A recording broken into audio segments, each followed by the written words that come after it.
అదే RTV app వార్తల్ని క్షణాల్లో చదివే అవకాశం ఉంటుంది. ఒక న్యూస్ పేపర్, ఒక టెలివిజన్ ఛానల్ మీ చేతుల్లో ఎప్పుడూ ఉంటాయి. కొండపాక మండలంలోని 3 గ్రామాలలో 172 రైతుల కుటుంబాల వ్యవసాయ భూమిని 360 చిల్లర ల్యాండ్ తీసుకోవడం జరిగింది గత ప్రభుత్వము.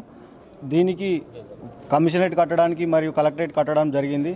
సరే, ఇది కట్టిర్రు, కానీ మిగిలిన భూమిని ఏం చేస్తారంటే సిద్దిపేటలో ఉన్న వారికి బడాబాబులకు హరీష్ రావుకు సంబంధించిన దగ్గరున్న వ్యక్తులకు ఇవ్వడం జరుగుతుంది. అదేవిధంగా ఇంతకుముందు కలెక్టర్గా చేసిన వెంకటరామరెడ్డి వాళ్ళ రిలేషన్ కూడా ఇవ్వడం జరుగుతుంది.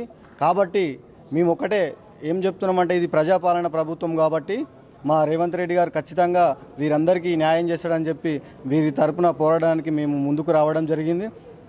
ఎందుకంటే రైతులకు అప్పుడు వారు ఏం చేసిరంటే హామీలు ఇచ్చిరు, ఈ కలెక్టరేట్లో కానీ కమిషనరేట్లో కానీ మేము ఖచ్చితంగా ఇక్కడున్న ఇంటికి ఒక ఉద్యోగం ఇస్తామని కూడా చెప్పారు. వారికి ఉద్యోగం కూడా ఇవ్వలేదు.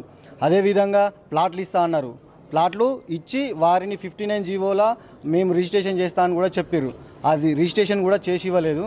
కాబట్టి వారు చేసిండ్రు, కాబట్టి వారికి బదులుగా ఇప్పుడు వచ్చిన ప్రభుత్వం చేస్తుందని చెప్పి వీరికి కొంచెం హామీ ఇవ్వడం జరుగుతుంది. అదేవిధంగా ఇంతకుముందు కలెక్టర్ గారులకు వినతి పత్రం కూడా ఇవ్వడం జరిగింది. ఏమీ కూడా న్యాయం జరగలేదు. ఈరోజు కూడా ఇప్పుడు ప్రజాపాలనను ఉద్దేశించి ప్రజావాణిలో ఇప్పుడు దరఖాస్తు ఇవ్వడానికి కలెక్టర్ గారికి ఇవ్వడానికి మేము ఈ కొండపాక మండల రైతుల పక్షాన మేము రావడం జరిగింది. మేమందరం దుద్దడ రైతులము. మా దగ్గర దాదాపుగా 172 మంది రైతుల నుంచి 380 ఎకరాల వరకు భూమి ఈ కలెక్టరేట్ మరియు కమిషనరేట్ నిర్మాణాల కోసం తీసుకోవడం జరిగింది. దానికి అనుగుణంగా మాకు ఇస్తాన్న హామీలు బూర్బావులకు, పండ్ల తోటలకు ఇస్తానని డబ్బులు ఇంతవరకు ఇవ్వలేదు.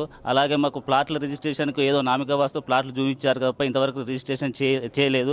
దీని గురించి గత 10 సంవత్సరాల నుంచి మేము రైతులందరం వచ్చిన దాదాపుగా 4 కలెక్టర్లు వచ్చిరు, మారిపోతున్నారు, వాళ్ళందరికీ వినతి పత్రాలు ఇస్తున్నాం. కానీ ఏ ఒక్కరు కూడా ఈ సమస్య పరిష్కారానికి చొరవ తీసుకోవట్లేదు. ఇప్పుడు ప్రజాపాలన స్టార్ట్ అయింది కాబట్టి గౌరవ రేవంత్ రెడ్డి గారు మేనిఫెస్టోలో పెట్టిన ప్రకారం అసైన్ భూములను తీసుకున్న భూములను సాగు చేసుకోకుంటే తిరిగి అదే రైతులకు ఇచ్చి భూ యాజమాన్య హక్కు కల్పిస్తా అని ప్రకటించడం జరిగింది. దీనికి మేము రైతులందరం హర్షం వ్యక్తం చేస్తూ అతడు తీసుకున్న నిర్ణయానికి కట్టుబడి ఉండి మా రైతులందరికీ న్యాయం చేయాలనేసి వేడుకుంటున్నాం.